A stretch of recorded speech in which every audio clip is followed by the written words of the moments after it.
We're speaking of the American flag. The one that's made up with 50 states. It expresses to me the reasons why my ancestors came to this country. And it's for all the good things that are here that you don't get anywhere else. We will not get what we have in America, which is everything. And that's why we sing God Bless America.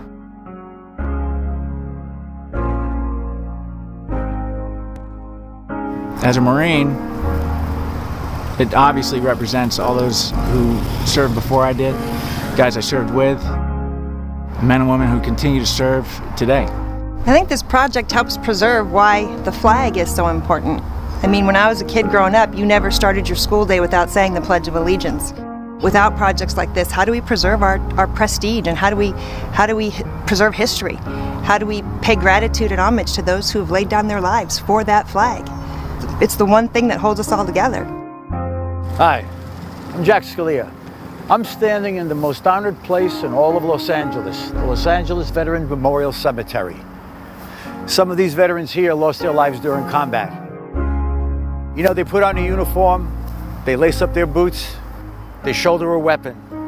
They also take a pledge to the flag of the United States of America, and they vow to defend our country during war as well as in peacetime. They also write out a check, a blank check that is payable up to any amount including death. Some of these veterans here have done just that.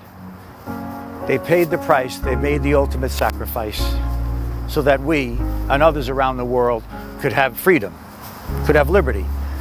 Our First Amendment, the freedom of speech, the freedom of choice, the freedom of self-expression is probably our most cherished.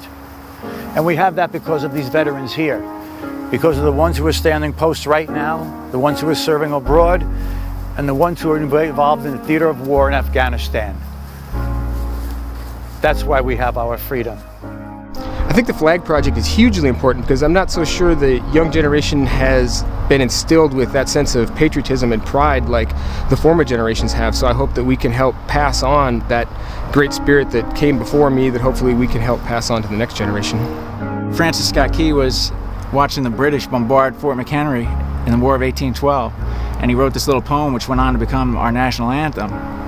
The outcome was far from certain, and that's why I believe it ends in a question. And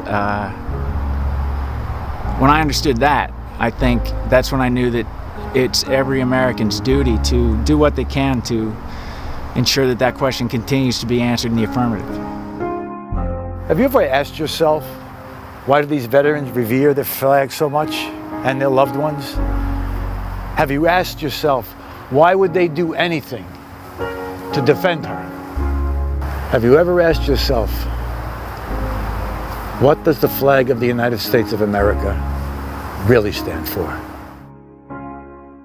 Spend all your time waiting for that second chance.